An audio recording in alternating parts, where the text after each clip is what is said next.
Welcome, welcome, welcome. Um, Let me get my sound up before I get started because last time I began with no sound. So, welcome, welcome, welcome to tonight's live stream. My name is Michelle, aka the Ignited Teacher. And what I do on these live streams or in my community is I provide you all, with your math teachers, with evidence based and research based instructional strategies that can be implemented in your classroom as early as the next day. And I want to thank you all for joining in. If you're watching live or on the replay, drop in the comment section from wherever you are watching from. That could be Twitter. I refuse to call it X. And or Facebook or let me see, Facebook in my Facebook groups, Twitter, or on any other platform. So drop in the comment section and let me know where you are.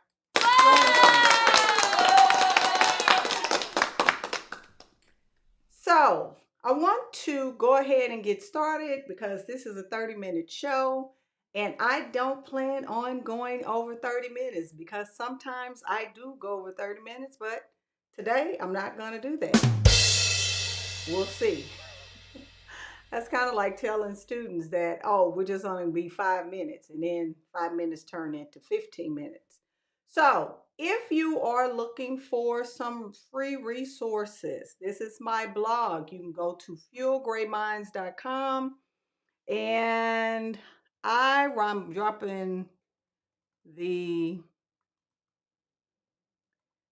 URL in the comment section. Fuel Great Minds is my website, and I write about these 5 different topics. They are math instruction, project based learning, classroom management, response to intervention, and technology integration. Now, the reason why I put that out there is a lot of people are looking for topics. I have over, I think, 160 blog posts on my website. I haven't written in a while. I'm about to start writing again, and I'm excited about that. But if you're new to my community, what I do talk about is response to intervention, math intervention, and because some people are like, well, what is response to intervention? Well, it's your math intervention. And talk about your core instruction as it relates to your tier two, tier three instruction and project based learning because we have come to a crossroads where students are no longer going to sit and get. We compete with a lot of interests. School is supposed to be interesting. I know a lot of people, well, school is supposed to be fun. Yeah, it's not always fun. That's a myth. But school is supposed to invoke interest, and it should make you want to learn more. I asked my grandson when he was here, I was like, well, what is your favorite subject? He told me, he said it's art. I bust out laughing because that was hilarious. I did not expect that. But anywho, if you're looking for free resources, you can get the link in the comment section, www.fuelgrayminds.com. And there are a lot of different topics on there. I have some colleges of education who surprisingly actually use my things, my blog posts as a part of their education programs. I try to root everything that I do in research based and evidence based instruction. So yeah, hop on over there if you are interested in those things. So tonight's topic is um, Why am I losing my train of thought? Let me find it. Tonight's topic is from flop to top. It's really about test prep. And I know people are like, well, why are we talking about test prep? I don't believe in test prep. Well, I don't like test prep either. I don't, but it's what students are up against. So, whatever the hurdle is for the students, is what we have to do to help the kids get over the hurdle. Not to mention that your evaluation, for the most part, relies on this. So it's not about what you like, it's really about what you have to do. So, from flop to top, and we're going to talk about, I'm going to give you 3 points, on how to get started with a test prep plan that makes sense. And you're probably saying, well, why is this important? It's important because the way that you view testing, and I've learned over the years, the way that you view testing is conveyed through your preparation for test prep. A lot of people say that their children have anxiety and these things about test prep. If you show confidence and show that you are well prepared, you will not, your kids will take on that same persona. So it won't be anything different. So you have to have a plan. And that's what we're going to talk about today. So hopefully you get some joy out of this and some laughter, because I do understand firsthand what it's like to test prep. I have been teaching a testing grade for the last 17 years. I started in a test prep subject in 2003, 4. I think that's when TOS, or they were changing it from TOS to TAC. So I've been in a test prep subject for a very, very long time. So let's start with point number one to get you started. Now, the first point is disaggregate your data. Now, you're probably saying, well, why is that important? What are you talking about disaggregating data? Now, with your data are your demographics in your class. And I know you might say, well, I go over this with my um, school and I look at it from a school perspective. But if you're looking at it from a school perspective, and I don't know why I'm messing up on that word, you really should be looking at it from a classroom perspective as well. So, disaggregating data means that you're looking at your African American kids, Latino, students with disabilities, your emerging bilingual, 504, special education, and any other demographics that are in there, your Asians. So when you look or disaggregate means to break down and put really just to classify it.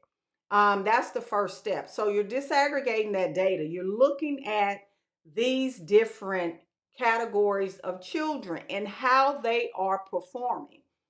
If you do not look at it this way, what's going to happen is your children and how you feed into your school, if you care anything about your school, is going to show how the demographics are performing.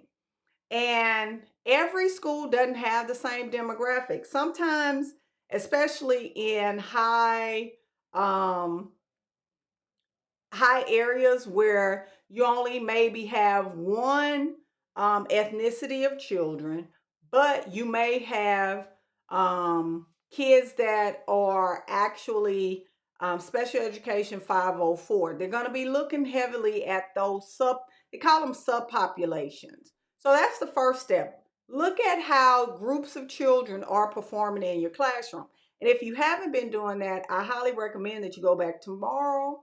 Look at your children.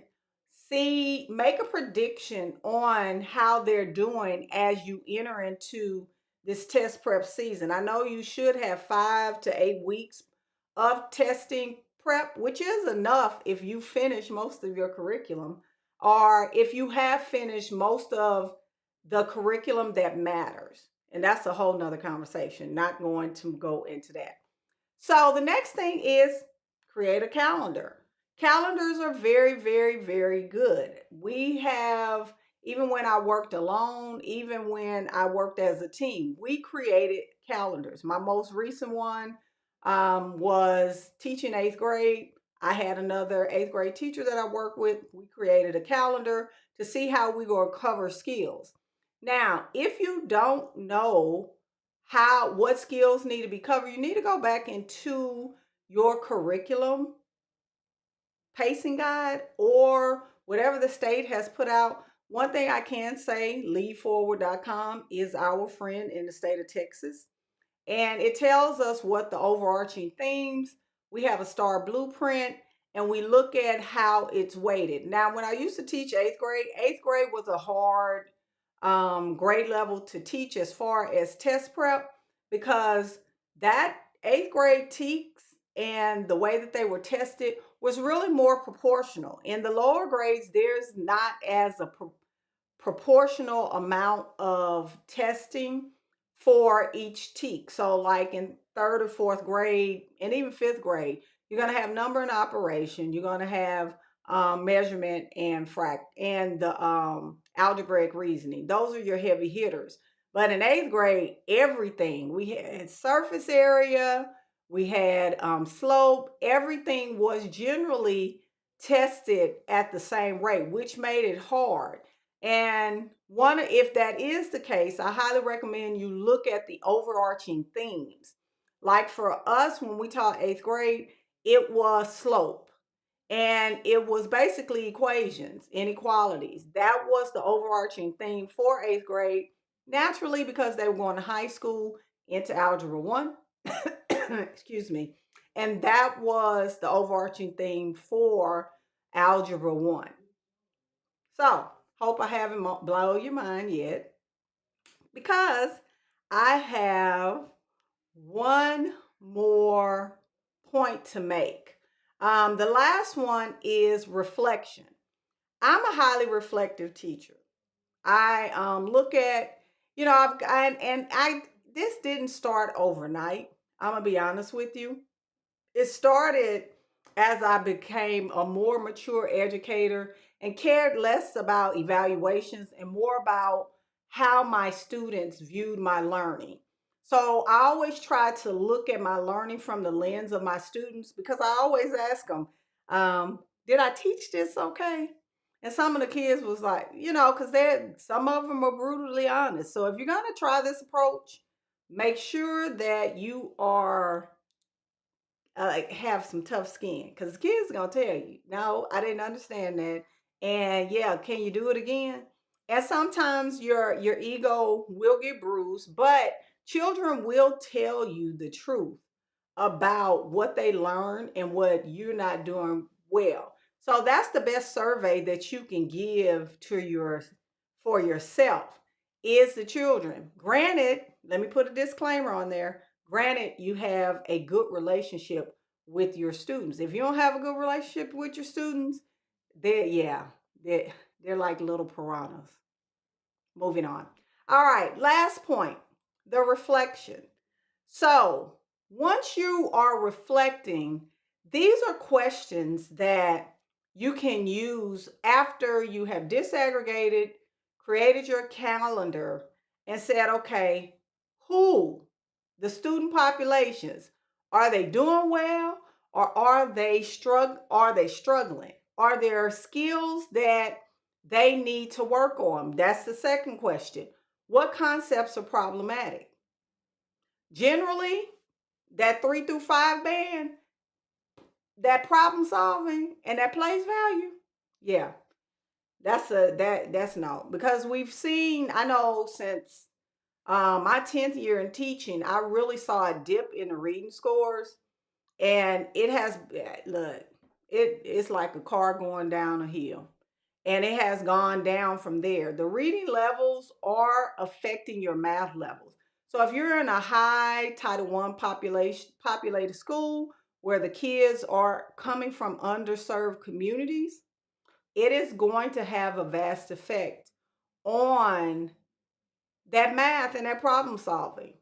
I have a product that I sell for $15, It's called Redraw Right. It's an adaptive version of Redraw Right, but it's Redraw Right with problem solving with Redraw Right, and it's a program that I created for kids that struggle with reading. And I can tell you, I used to teach reading, and my students are successful with this problem solving strategy that I've created. I've put a lot of different things in there, anchor charts and thinking. I've brought in some of the thinking routines, links to that, things that you can use to help boost your kids' problem solving. So if that's your issue, that's something that you should look at. Now, the last thing is, why are these concepts problematic? Now, the what is the numbers. What are they struggling with? Got it. We're struggling, say for instance, slope. They're struggling with slope. Then that's the what. The why is, what things are making them struggle with it? Is it attendance? Are they not at school? Is it they don't have the foundation? And then that goes back to a question, well, what can you do to build that gap real quickly? We're not talking about something that's going to take 6 weeks. You have to find a strategy that's actually going to build that bridge, and it needs to be repetitive. It takes a child to see something 75 times before it sticks. So 75 times. And we're talking about multiple things that do not stick over time. And these kids are having to learn a lot of different things. And not to mention, a lot of, especially for your first time testers, if they are not computer savvy, that's another why the kids, if they don't have exposure to the platform, they're not going to do well. One of the misconceptions about students that come from poverty is that they are computer literate. No, that's an assumption. A lot of our children still do not have access to internet. They still do not have computers at home. So that was one of my assumptions that I had about my students, is that they could, they messing on their phone. But this is not the same as a computer. It's not the same as a Chromebook. A Chromebook is not the same as a MacBook. So there are learning curves. So if you have children that are not computer savvy and they don't have internet, because internet in some households is a luxury and not a necessity, and they don't have a computer, so what are you going to do? They have to practice at school, and you have to make time for that practice. I don't know any profession where they've had to take a test that they didn't practice for. So hopefully you feel a little smarter, just a tad bit, and you can take these 3 easy steps to implement in your classroom. The first one, disaggregate your data, break it down in the demographics. The second thing, create a calendar.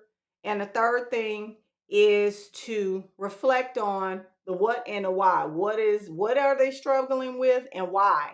And fix that why, because if you fix the why to the best of your ability, because we can't fix attendance.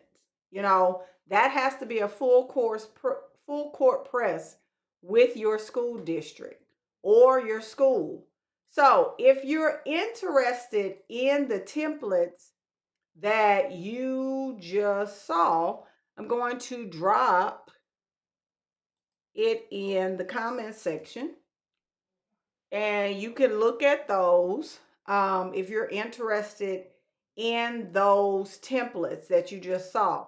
Also, I'm going to be hosting a virtual workshop Saturday, April 6th at 3 p.m. From 3 to 5. It's going to be a 2-hour workshop because we're going to be I'm going to help you during this workshop to create a test prep plan. So if you're interested in that, I'm going to drop the link as well. in the oh, it's already there.